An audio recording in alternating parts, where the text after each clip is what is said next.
Good evening guys. Ako po'y nagluluto ngayon ng adobong kangkong. Ginisa ko na po ang sibuyas at bawang at kamatis. Yan po. Susunod ko na ang kangkong.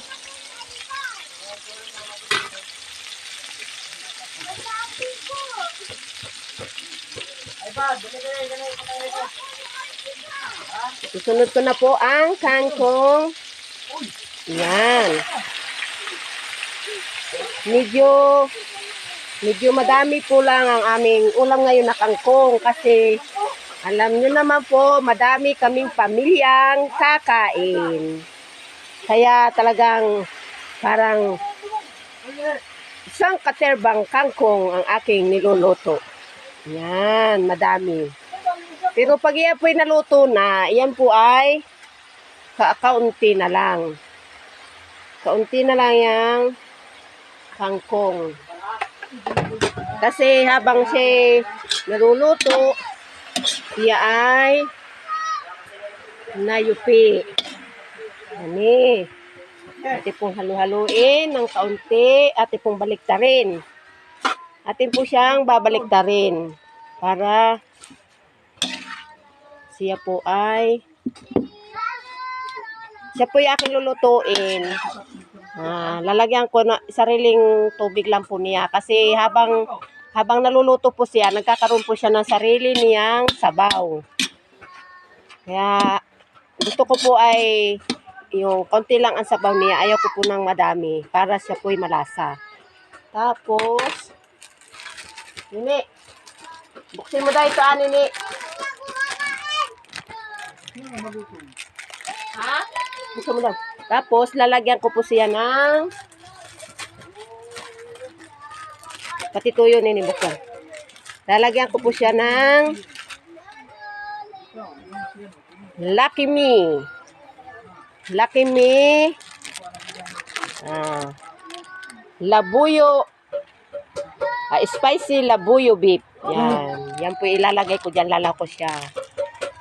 Ito po ay simple na ulam para po sa tulad naming mahirap lamang.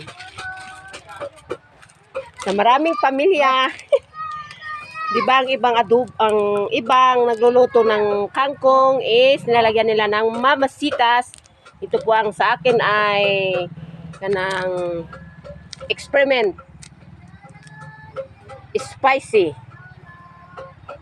Lucky Me. I-try nyo mga friends. Masarap siya for sure. Kasi.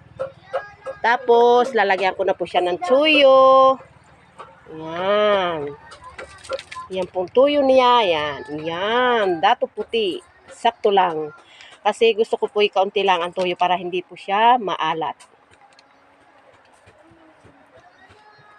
Yan ang kanyang ricado. Kaya isang basong tubig ni. Ayan.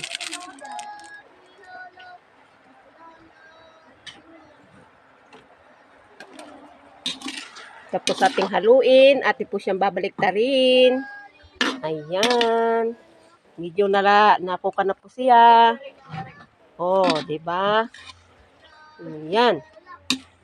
Try nyo mga friends. Yan po ay masarap. Pag naluto na, siya po ay masarap. Nanang tubig. Tapos lalagyan po natin siya ng kaunting tubig na isang baso. Ayan. Lagyan ng magic. Magic daw. Wala ng magic. Yan, pitsin. Ano? Buksi. Lalagyan po natin siya ng kaunting seasoning. Ayan. Yan.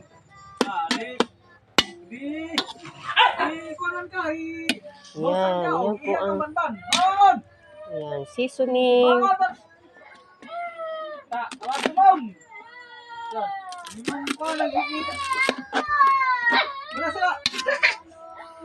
Yan.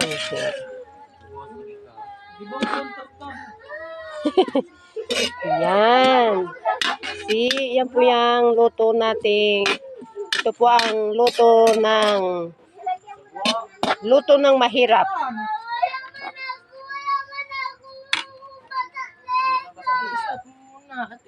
Sige, babalik ko tayo mamaya at lalagyan ko pa uli ng gatong kasi kakaunti pa po. Yan.